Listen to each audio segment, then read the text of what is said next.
Hello everyone, welcome to machine possible IAS academy. Aspirants, Nara Lokesh నిన్న రాజమండ్రిలో జరిగిన మీటింగ్లో ఏపీ జాబ్ క్యాలెండర్ గురించి ఒక అనౌన్స్మెంట్ అయితే ఒక స్టూడెంట్ అడిగిన క్వశ్చన్కి సమాధానంగా జాబ్ క్యాలెండర్ జనవరిలో ఇస్తామని అయితే ప్రకటన అయితే చేయడం జరిగింది.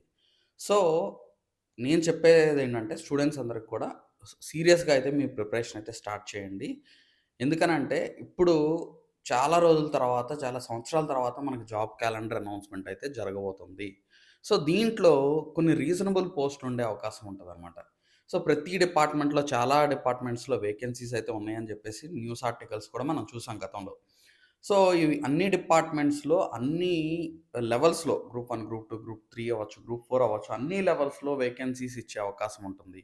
ఎప్పటినుంచో ఫిల్ అవ్వని సీడీపీఓ, ఎండోమెంట్ వీటన్నిటిని కూడా జాబ్ క్యాలెండర్‌లో యాడ్ చేసి ఒక నంబర్ అయితే కనిపించాలి గదా! ఇప్పుడు మామూలుగా ఇండివిడ్యువల్‌గా ఇచ్చుకుంటూ వెళ్లారనుకోండి, మీకు జాబ్ క్యాలెండర్‌లో తక్కువ పోస్టులు కనిపిస్తాయి. అదే గనక జాబ్ క్యాలెండర్‌లో మీకు ఈ పోస్టులన్నీ యాడ్ చేసి ఇచ్చారనుకోండి, మీకు ఒక నంబర్ కూడా కనిపిస్తది. బెటర్‌గా ఇచ్చారని గవర్నమెంట్ కూడా స్టూడెంట్స్ కూడా ఫీల్ అవుతారు. గవర్నమెంట్ కూడా ఓకే, మేము మంచి నంబర్ అయితే చూపించగలిగామని చెప్పేసేసి వాళ్ళకి కూడా గవర్నమెంట్ కూడా అనిపిస్తది. సో, కాబట్టి జనవరిలో వచ్చే జాబ్ క్యాలెండర్ నెక్స్ట్ దాని తర్వాత డేట్స్ కూడా అనౌన్స్ చేస్తారు కాబట్టి, ఆ డేట్స్ ప్రకారం కొంచెం అటో ఇటో ఆ డేట్స్ ప్రకారం అయితే మీకు అనౌన్స్‌మెంట్ అయితే నోటిఫికేషన్స్ అయితే వచ్చే అవకాశం ఉంది కాబట్టి, మీరు ప్రిపరేషన్ అయితే స్టార్ట్ చేయండి. ఎవరైతే గతంలో మిస్ అయ్యామో, సార్ నేను జస్ట్ మిస్ అయ్యాను సార్, లేకపోతే ప్రిలిమ్స్ క్లియర్ చేయలేకపోయాను సార్.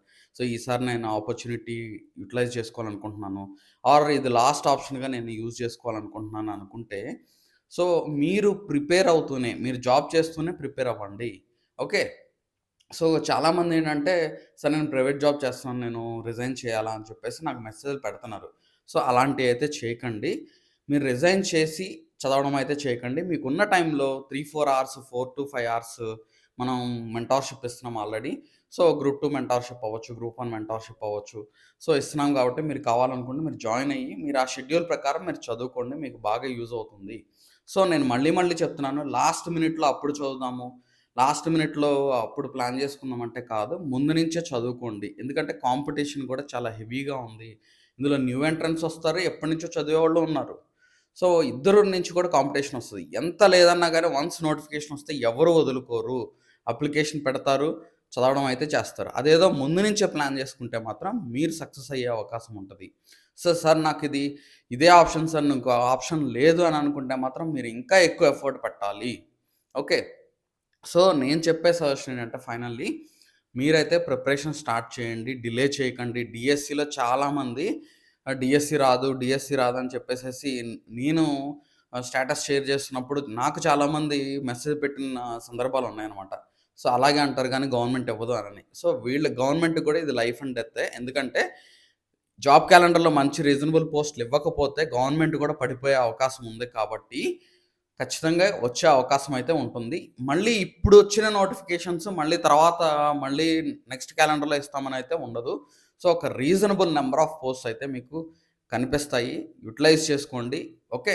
మంచి ఆపర్చునిటీ ఏదో ఒక దాంట్లో ఇప్పుడు తెలంగాణలో ఒక స్టూడెంట్ ఎగ్జాంపుల్ చెప్తాను. గ్రూప్ 1 కనని ఆ స్టూడెంట్ చదువుకున్నాడు తెలంగాణలో. సో, గ్రూప్ 1 కనని చదువుకుంటే గ్రూప్ 1 రాలేదు, గ్రూప్ 2 రాలేదు, గ్రూప్ 4 రాలేదు, గ్రూప్ 3 వచ్చింది. ఇంకో స్టూడెంట్ గ్రూప్ 2 అని చదువుకుంటే గ్రూప్ 4 వచ్చింది. సో, అయితే ఇక్కడ నేను చెప్పేదేంటంటే, మీరు డిఫరెంట్ లెవెల్స్‌లో ఇప్పుడు గ్రూప్ 2 గాని, గ్రూప్ 4 గాని, గ్రూప్ 3 గాని అన్నిటికి మనకి రేపు వచ్చే నోటిఫికేషన్‌లో జాబ్ క్యాలెండర్‌లో ఏవొస్తే అవి మీ సిలబస్‌లో ఉన్నవి, మీరు చదవగలిగి, మీరు చేయగలిగేవి వాటన్నిటికి అప్లై చేసి చదువుకుంటే ఏదో ఒక దాంట్లో మీరు స్థిరపడే అవకాశం ఉంటది. సో, కాబట్టి యుటిలైజ్ చేసుకోండి. నేను ఒకటే ఇప్పుడు కొంతమంది గ్రూప్ 2 అంటే గ్రూప్ 2 మీదే పట్టుకుంటారు. ఇంక వేరేదేమీ టచ్ చేయరు. కొంతమంది గ్రూప్ 4 అంటే గ్రూప్ 4 వాళ్ళ స్థాయిలు తగ్గించుకొని గ్రూప్ 4 పట్టుకుంటారు. వేరేదేది టచ్ చేయరు. సో, అలా చేయకండి. అలా చేయకుండా కామన్‌గా ఉండే సిలబస్‌లు ఏంటనేది చూడండి. ఇప్పుడు గ్రూప్ 2, గ్రూప్ 1 కామన్‌గా ఉందనుకోండి. ట్రై చేయండి. గ్రూప్ 1 కూడా ట్రై చేయండి. మళ్ళీ ఆపర్చునిటీ రాదు కదా! ఓకే. ఇంకోటేంటంటే హయ్యర్ స్టాండర్డ్స్‌లో, హయ్యర్ లెవెల్స్‌లో చదివినంత మాత్రాన మీకు గ్రూప్ 2 రాదని కాదు. మీరు చూడండి, గ్రూప్ 2లో సక్సెస్ అయినోళ్ళు చాలామంది గ్రూప్ 1 బాగా రాసినోళ్ళు, మెయిన్స్ బాగా రాసినోళ్ళు అవ్వచ్చు, లేకపోతే గ్రూప్ 1లో క్రాక్ చేసుకున్నోళ్ళు చాలామంది ఉంటారు. ఎందుకంటే వాళ్ళ నుంచి కూడా పోటీ వస్తది. సో, కాబట్టి నేను చెప్పేదేంటంటే, మన ఆలోచన దీనికే రిస్ట్రిక్ట్ అవ్వకుండా అన్నిటికి ట్రై చేయండి. రీజనబుల్‌గా టైం కేటాయించుకోండి. ఇప్పుడు జనరల్ స్టడీస్ అనేది అన్నిటికి కామన్. ఇప్పుడు పాలిటీ అదే ఉంటది, హిస్టరీ అదే ఉంటది, ఎకానమీ అదే ఉంటది. ఓకే. లెవెల్స్‌లో డిఫరెన్స్ ఉండొచ్చు. కొంచెం హయ్యర్ లెవెలే ప్రిపేర్ అవ్వండి. మీకు నష్టమేమి ఉండదు కదా! ఓకే. సో, మీలో సామర్థ్యం ఉందని మీకు అనిపిస్తే, నేను చేయగలనని అనిపిస్తే, మీరు ప్రయత్నం అయితే చేయండి. ఇంకోటి సార్ నాకు ఎలా తెలుసుకోగలను సార్ నాకు ఆ కెపాసిటీ ఉందా లేదా అని? క్వెషన్‌లు అటెంప్ట్ చేయండి. మీ ఆలోచన విధానం బట్టి మీకు అర్థమైపోద్ది. ఓకే. లేదు అనుకున్న ఒక ప్రయత్నం అయితే చేయండి. ఓకే. సో, యుటిలైజ్ చేసుకోండి. మన మిషన్ పాసిబుల్ ఐఏఎస్ అకాడమీలో group 1, group 2 classes, mentorship okay. And test కూడా కండక్ట్ చేస్తున్నాము. అండ్ ఇప్పుడు ఎన్‌సీఈఆర్‌టీస్ ఇంకోటేంటంటే లాస్ట్ టైము గ్రూప్ 1 గాని, గ్రూప్ 2 గాని ఎందుకు క్రాక్ చేసుకోలేకపోయారు అనంటే బేసిక్స్ లేకపోవడం వల్ల వాళ్ళు నష్టపోయారు. సో, ఇప్పుడు మన ఎన్‌సీఈఆర్‌టీస్ మంచిగా మెటీరియల్ కూడా మనం ప్రొవైడ్ చేస్తున్నాం. యుటిలైజ్ చేసుకోండి. సెపరేట్ ఎన్‌సీఈఆర్‌టీ మెటీరియల్ కోర్స్ ఉంది. యుటిలైజ్ చేసుకోండి. ఓకే. సో, అదే విధంగా మనం డీఎస్‌సికి గూడా ఇప్పుడు స్కూల్ అసిస్టెంట్, ఎస్‌జీటీసీ వీటికి గూడా స్టార్ట్ చేశాము. యుటిలైజ్ చేసుకోండి. నేను చెప్పేదేంటంటే, సార్ నాకు వేరే ఐటీ జాబ్స్, ఇంకో జాబ్స్ చేయలేను, నా వల్ల కాదు అని అనుకుంటే మాత్రం దీన్ని గట్టిగా ప్రయత్నించండి. ఓకే. యుటిలైజ్ చేసుకోండి. Thank you so much.